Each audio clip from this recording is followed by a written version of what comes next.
السلام عليكم ورحمة الله وبركاته. وادين سلامي غيرت شرفت بدن ميل بودوني على ذلك جوجتان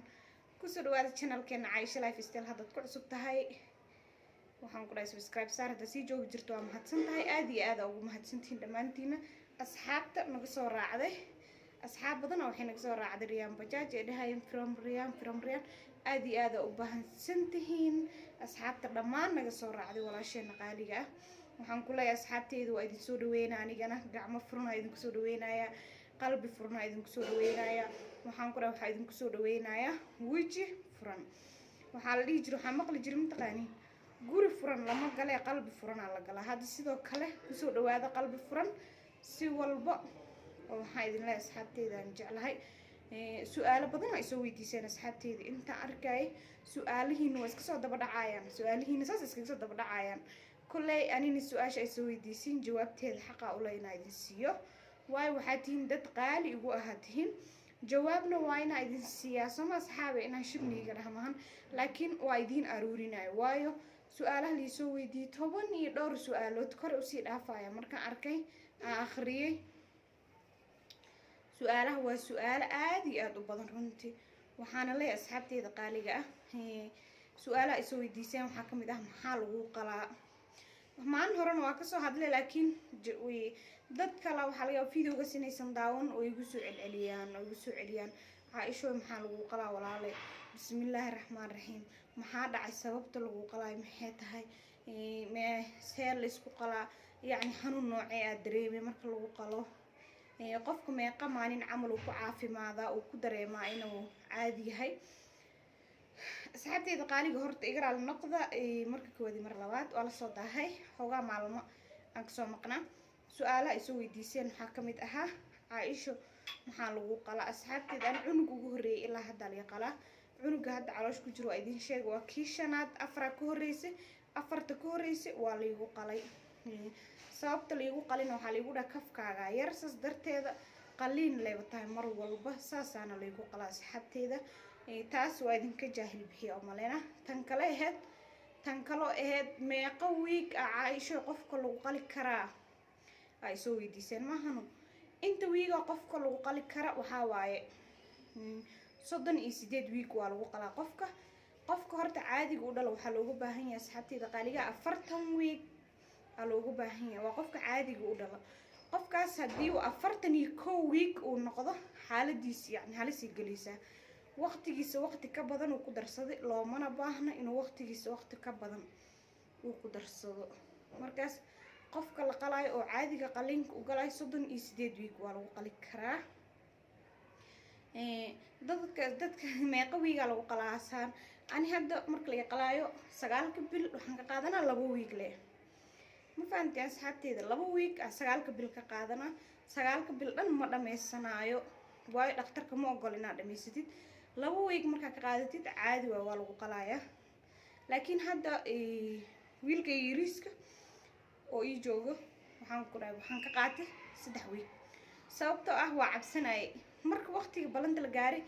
kadib dib waa isku dhigay xoogaa biri ku darsan bardam ku darsan maan hebel saas ku dhahay 2 week hal week aan ku darsaday oo dhakhtarkan uusan ogoleen 2 week qofka 38 week haduu gaaro waa lagu qali karaa laakiin ana hadda sanadka 19ki waxa la igu qalay 39 week markaan maraayay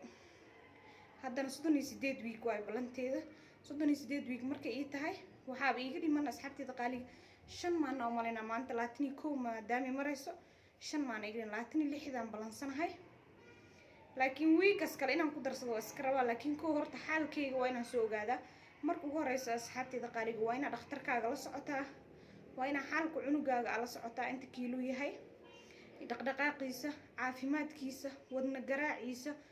waxaas dhan waa ina la socotaa intaas labadaas marka la socoto ka soo sokow adiga haddana lagu baahan yahay caafimaad ahaan dhiigaaga meeshuu maraayo adi xataa sidoo xaalkaaga yahay hooyo mar hadaa tahay hooyo oo hadii aad tahay caruur dhalayso mar walba xaalkaaga inaad la socotid way fiican tahay qof walba horta uu cabsana xataa qofka caadiga u dhalayo uu cabsanayo waa dareemi karaa anigana cabsiyaan la qalan cabsiyaa la iga muuqata laakiin dhib ma lahan asxaabteeda insha Allah khayr rajeenaya inuu ilaahay 5 maalin oo idhiman وإلى قارئ عافيمات إن شاء الله يقول ما harjeenaya oo insha Allah afar indhood oo nabad ilaahay iga dhiga waan idin la soo wadaagaya hadduu ilaahay nabad iga dhiga idinkana ducadiina waa arkay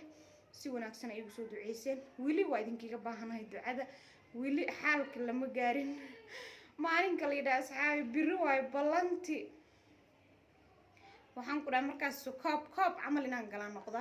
laakiin dib ma lahan wax walba horta wuxuu ilaahay qadar waa la maraya qof walbana wuxuu ilaahay u qadaray wuu maraya anina tan kulay qadar ii tahay oo mar walba inaan qaliin galo laakiin dib ma lahan qaliinka horta cabsidiis ugu horeysa asxaabteyda idinkiga sheekay oo laga cabsado waxay tahay dhabarka marka laga suuxinaa cirbada la isku diray xanuun ah runta taas aan ka cabsada waxa aan ka cabsanay iigu weyn waa taas waay adiga hayo oo caafimaad qabtid oo fool ku heenin oo waxaan ku dhahay caafimaadkaagu uu yahay caadi lagu geenayo cirbadas dhab marka lagu sii cirbad horta xataa aan inta la igu diray joog marka lagu siinaa taas xanuunkaas leen ka cabsanaya laakiin mar hadaa lagu diro ee ku suuxiso bas caadi waay ay xanuun kale ma dareemaysid cunug ilaa la soo bixiyo kadib qolkaaga le lagu geeyo laakiin ani hadda cunug u dambeeyay wiilkayga 19 ka dhalay cirbad hal xaba xataa way isuuxin weysa asxaabe ma ogi sababtaas waa fahmi waay waa la qabsaday miya ma inta badan oo la qalqalaa ma ogi waa fahmi waay tii koowaad la igu diray marka ma isuuxinaysa lugta kor u taaga Allah qofka yani markuu suuxa lugtiisa kor ma u istaaji kara saan lugta ma dhihi kara mana dhaqaaji kara xataa lugta in lagu dhaqaajiyo ama la taabta la soo jiido ama ma ahane ma la dhaqaaji kara markaas waxa la igu lugta dhaqaaji saan la igu dhaqaajina marka dam hadana fadhiisa la igu dhahay mid labaad la igu diro anoo ka sii cabsanay tii koowaad oo wadnihiiba afka yimaade waxa la igu dhahay tii labaad hadana la igu diray tii labaad ay isu xisay marka tii labaad markay isu xisay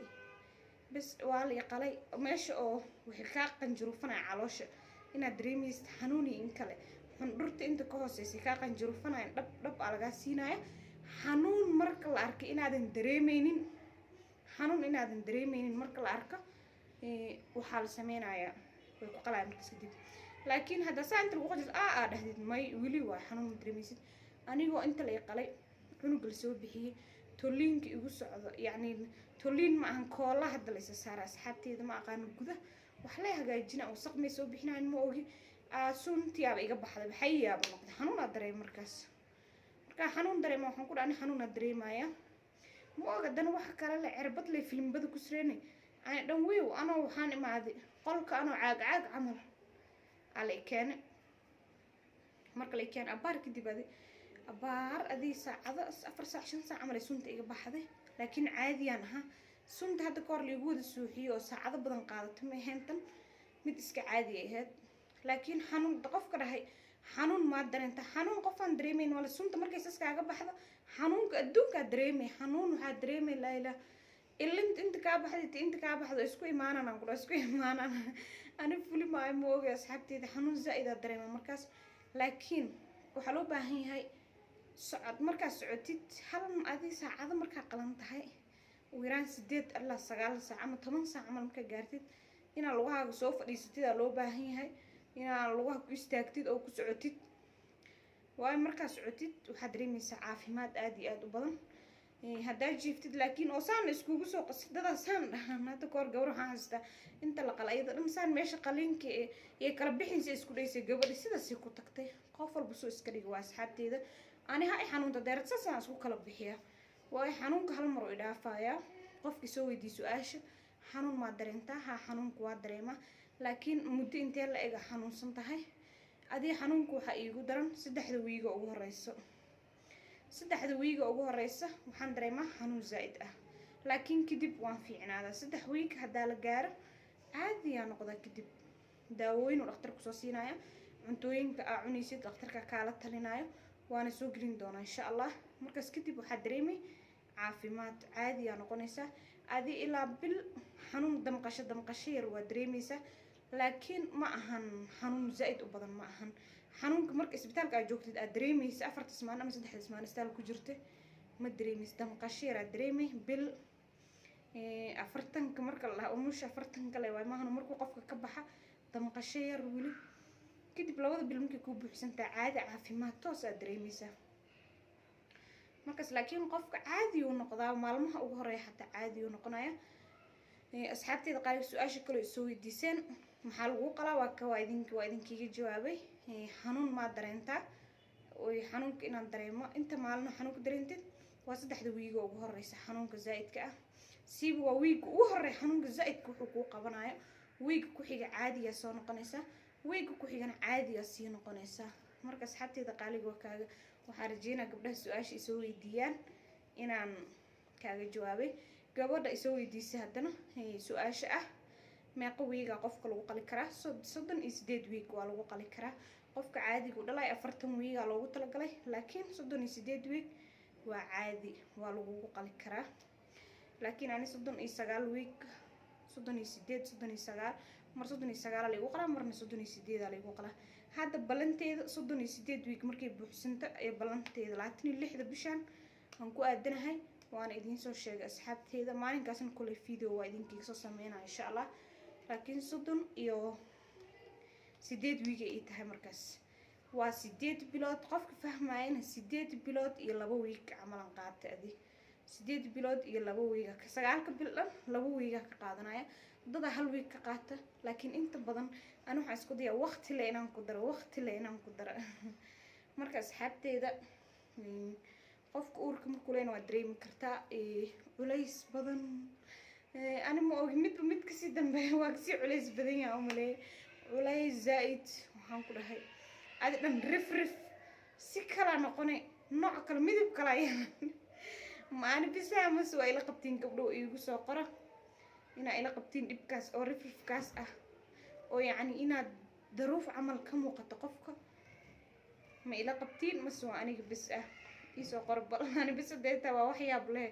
hadii oo qof walba uu qabo tan kala socodka horta gabdhaha caadiga u dhalaa waxaan kala talinayaa socodka inaad badstiin socodka hala badsado gabdho ani socod laan hadba socod kari xataa daa ku dhana asxaabteeda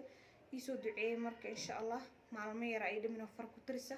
oo 1 2 3 4 5 maalin ay dhiman saa u dhahay waqtiga ma dhaw hadda hoostu iga soo galay asxaabteeda qaaliga isoo duceeyo insha Allah isku duceeyna anu idin soo duceeyna salaadul bootukada qof walba dhalaa wala gaal iyo muslim waa dareemi kara xanuunka ay leedahay waa isku duceeynina su'aalihiini jawaabahoodi waa kuwana waa iga guddoonteen amarna hadda su'aal kala qabtidna waa isoo gudbin kartaa inta wiigo tahay daartina ogaatid waa isoo gudbin kartaa waxyaalaha aad dareemaysid inaad dib ku yihiin waa isoo gudbin kartaa waana kaaga soo jawaabay su'aashaada iyadoo caadi ah oo sidaan hadda camal aan ugu soo jawaabay dad badan ay soo weydiin xataa su'aalihi hadda qaar ma qorqorin inaan meel ku qoray ahayd hadda waxaan qoray 12 su'aalood markay sii marayeen way loo asxaabteeda qaaliga waxaa idin leeyahay channelkan kala Caaisha channel subscribe inaad soo saartaan ina like soo dhahdaan isqurxinta iyo wax walba kala soconaysa xagga kareemaadka waxyaalo badan oo caasho wajiga intee la maray anoo marsan xataa idinkiga soo duubi doono video insha Allah waxaan idin leeyahay asxaabta like tii aan dhigi iloobin share ta sidoo kale aan dhigi iloobin subscribe kana aan dhigi iloobin channelka subscribe hal i gaarsiyo 100 kun waxay iga dhiman i gaarsiyo idinka la i gaarsiin kartiin idinka asxaabteeda dadkan jeclaa waa idinka asxaabtaas u sii share garay si ay i gaarsiiyaan insha Allah waxaan idin leeyahay asxaabteeda qaaliga باي نولي كلانته يا فيديو سيدنا كلا حيسة بدن إن شاء الله